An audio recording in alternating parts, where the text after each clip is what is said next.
Hi guys, welcome in part 2. Let's continue the journey, she shrugged. Shrugged, like she got caught stealing snacks. I'm tired of pretending, she said. You're weak. I need excitement. They give me that. You give me groceries. I laughed, one sharp, bitter bark. No, you never loved me. You loved controlling me. Her face twitched. Just once, then. Fine, be a man, leave, or stay and rot. I'll do what I want either way. I nodded. You'll regret this. She raised her glass. Cheers to regret. She drank, unaware. It was her last peaceful sip in this house. That night, I didn't sleep. I sat in the garage, cold air scraping my skin, scrolling through her texts, filth, plans, open mockery. She wasn't hiding. She enjoyed humiliating me. Then I found it. A message from her sister, Olivia. Claire, you're pushing it. Do Mom and Dad even know about the house money? What if Ethan finds out? House money. I froze. We'd taken a loan last year to renovate. The kitchen. Claire insisted on handling the paperwork, said she wanted to learn responsibility. She learned fraud. I tore through the documents. Found the truth. She forged my signature, rerouted half the funds to a hidden account. The remodel. Cost half what she claimed, the rest, gone. She didn't want freedom. She wanted protection from consequences. By dawn, I had screenshots, bank statements, the beginnings of a quiet storm. I called Olivia. Did Claire steal from the joint loan? Long pause. Then, yes. Why? Didn't you tell me? She said you knew, said it was your idea to help her fund the salon. Ethan, she lies to everyone. How long? Months. Some of it went to a guy in Florida. Troy, I think. Of course. Troy. Sunday. Her perfect family dinner. I showed up uninvited. Claire froze when I walked in. Her father looked confused. Her mother smiled, awkward. Didn't know you'd be joining us, Claire said sweetly. Sharpened sugar. I dropped the folder on the table. Brought dessert. Bank transfers, forged signatures, screenshots. Claire's mother blinked. What is this? Her father's face went pale.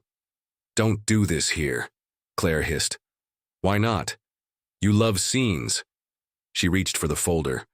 Her father grabbed it. First, what the hell is this? Claire stammered. He's twisting things. He's angry. No, I cut in. This is truth. The same truth she's been hiding while pretending to be the loyal daughter. Her father's hand shook. You forged his name? Claire opened her mouth. Nothing came out. The drive home was silent. Her arms crossed, jaw tight, eyes glued to the window like a child caught stealing. I let her stew. When I walked inside, she was already on the phone, whispering. He just showed up. With everything. No, I don't know how. You need to lay low. He might come after you next. She saw me, froze. Was that Troy or Mason? Hard to keep track now, huh? She snapped. You don't know who you're messing with. I stepped forward. No, Claire, you don't. She laughed, bitter. You think I'm scared of you. You're not dangerous, Ethan. You're background noise. I walked past her, sat in the living room, dropped the second folder on the table. Photos, messages, locations, proof of the affair. Troy, the gym rat turned wannabe thug, bragging about breaking me in half. You might want to look at this, I said calmly. She didn't move. I know Troy's record. And that he's on parole. I've got enough now, fraud, forged documents, a violent felon tied to it all. You wouldn't, she whispered. I would, and I already did. Right on cue. Knock, knock. Claire flinched. I opened the door. A police officer stood there, serious, composed. Mr. Ethan Walker? Yes? We'd like to speak with you regarding a report involving fraudulent loan activity and a known felon. May we come in? I turned to Claire. She was frozen, hands clenched, eyes wide. Of course, officer, I said. Come in. She backed into the corner. One lover already on the run. The next, he wouldn't be so lucky. Claire always thought she was the smartest in the room.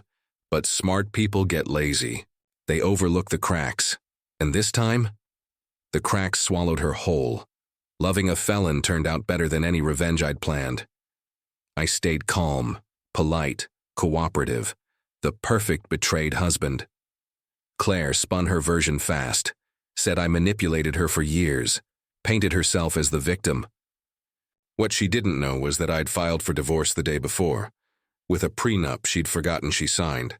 Early in our marriage, she insisted on it, said it proved love over money. I agreed, trusted her. But my old lawyer friend insisted. I had a clause in fine print. Infidelity voids all asset claims, and not just voids, transfers everything back to me. The house, the savings, the business, gone from her reach. After the cops left, I sat her down. Remember that prenup you called romantic? I said gently, sliding it across the table. She scanned it, fast, slower, then stopped. No, you can't use this, she whispered. You tricked me. No, I said. You tricked yourself. This ending? You wrote it. She stood, shaking. You can't take everything, that house is mine. You paid for it with stolen trust, I said, and your name was never on the deed. She went quiet, then laughed, sharp, bitter. You think you've won, pulled a sneaky clause, and now you're king? It's over, I said coldly, because you underestimated me. You're pathetic, she hissed. Maybe, I said. But I sleep peacefully, alone. She slammed the door hard enough to shake the walls. I didn't flinch. Let her rage. The con had collapsed. For days, silence. No insults, no late-night venom, just her, haunting the house like a ghost. Then, the storm returned. Troy, muscle and fury, sweat-soaked, jaw clenched. Claire behind him like a twisted queen. You think you're clever? He growled. Call the cops? Make me look over my shoulder? You assaulted me, I said. Your parole officer knows. You should be behind bars, not in my house. He stepped closer, jabbing my chest. Think paperwork makes you a man? No, I said. But cameras do. One in this room, one outside. They're recording. I tapped my phone. One button and your parole officer gets it. The restraining. Order, filed, signed, delivered. Claire's smirk faltered. You're bluffing. Try me. Tension crackled. Troy's fists clenched. Then, he stepped back. You're dead inside, he spat. Think hiding behind the law makes you strong? No. What makes me strong is not becoming you. He turned, glared at Claire. Not worth it. She reached for him. He shoved her hand away, walked out, slammed the door behind him. She just stood there, silent, powerless.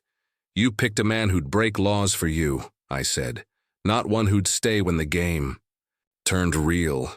He said he loved me, she whispered. No, he loved destruction. You just handed him the bat.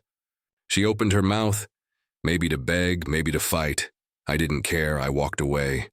For the first time in months, I felt peace. Not the soft kind, the righteous kind. The next morning, Claire sat at the table. No makeup, no jewelry, just a hoodie and dead eyes. So what now? She asked. Divorce finalizes next week. House is mine. Business is locked. You'll be served by Friday. Each word hit her like a slap. But she didn't argue. You'll need to pack by then, I added. Mail's already redirected. She didn't respond. Just stared into her coffee. I didn't want it to end like this, she muttered. I laughed, bitter. You wanted a loyal husband and a secret life. You just didn't think the throne would burn. She looked up, red-eyed, not from tears, but from watching every lie collapse in real time. You think you're better than me? I held her gaze.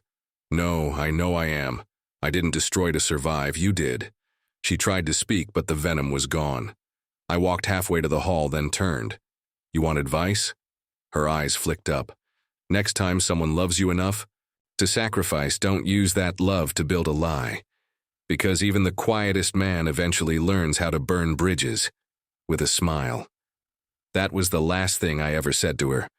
She left 2 days later. No note. Just an empty closet and a bottle of perfume. Like a ghost that didn't know it was dead. I opened every window. Let the past out. Let new air in. And for the first time in years, I breathed. What did I learn? Never mistake silence for weakness. Never. Confuse love with permission, and if someone shows you who they are, believe them. Then leave, because men like me, we don't stay broken. We rebuild, stronger, sharper, and far more dangerous than the ones who smiled while they destroyed.